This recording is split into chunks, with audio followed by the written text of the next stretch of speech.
David Miller's sneakers scraped the curb outside the foreclosure office, their rubber soles as thin as his patience. 2 months without a paycheck had shrunk his world to a single question. What would he trade for one more chance? January wind shoved that question down Main Street, along with a candy wrapper, torn receipts, and a slip of pale blue security thread that flashed beneath a streetlight. David blinked. A lonely $100 bill twirled across the asphalt, Benjamin Franklin's face winking at him like a dare. He sprinted, pinning the note beneath his shoe before it could fly away. No prank crew leaped from the shadows, only the hush of a town smothered by closed signs. The crisp paper crackled between his fingertips, and his father's long-ago warning echoed in his head.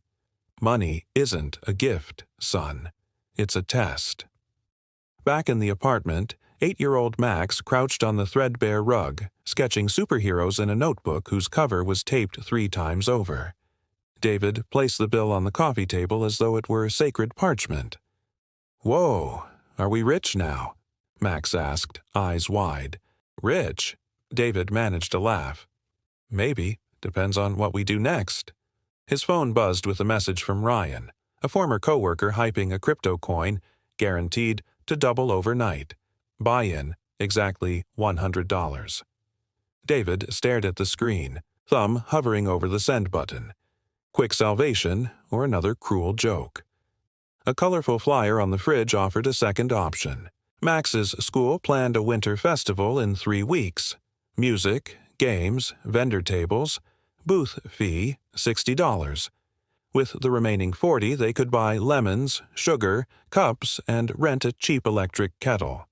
A lemonade stand in January sounded crazy, until he pictured Max handing steaming cups to shivering festival goers under the warmth of gym lights.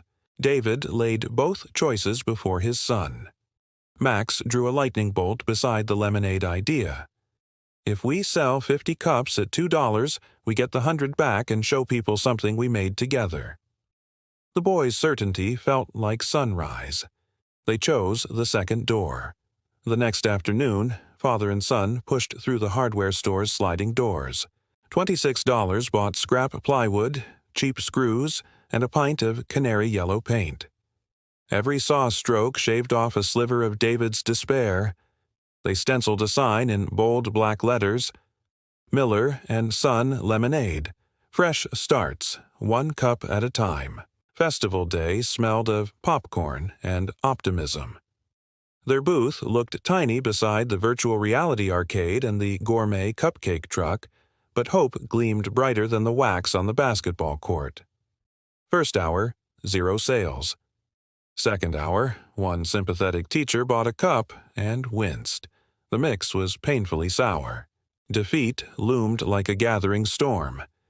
David felt the phantom glow of his phone, door 1 beckoning. Maybe crypto glory was still possible. Then Max tugged his sleeve. "People want winter flavors, Dad.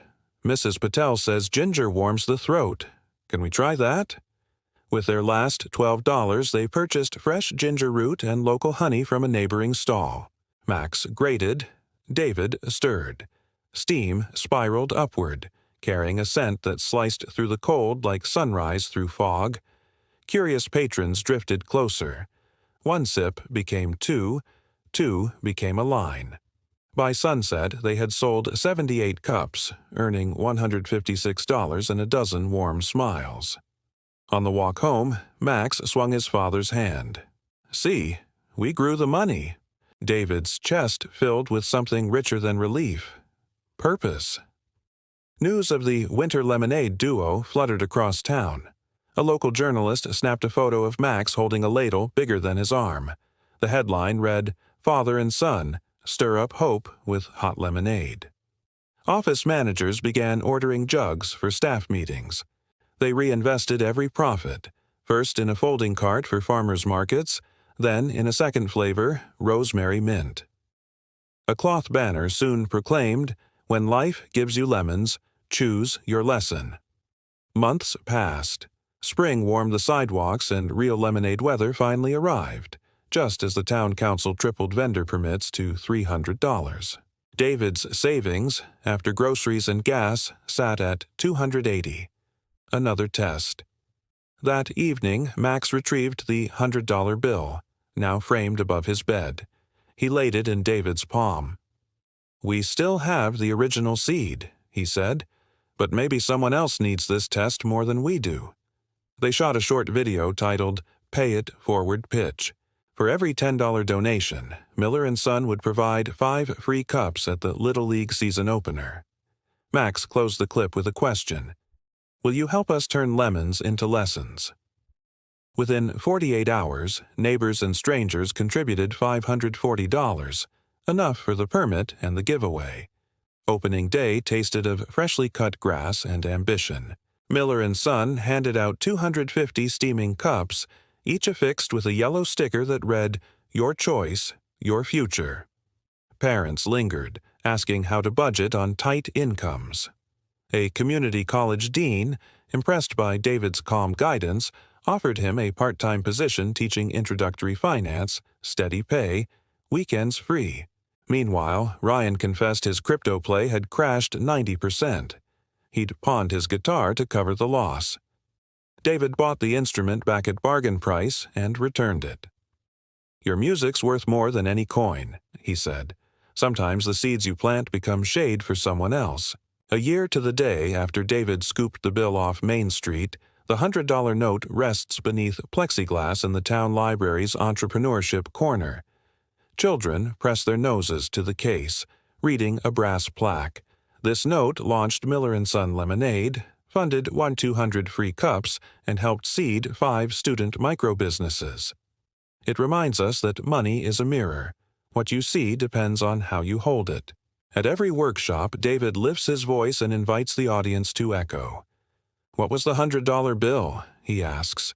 "A test," they answer, grins spreading like sunrise. "And the next test? It belongs to us." David nods, gaze settling on Max at the rear of the room, arm around a crate of lemons, smile brighter than any coin's shine. The story has only begun.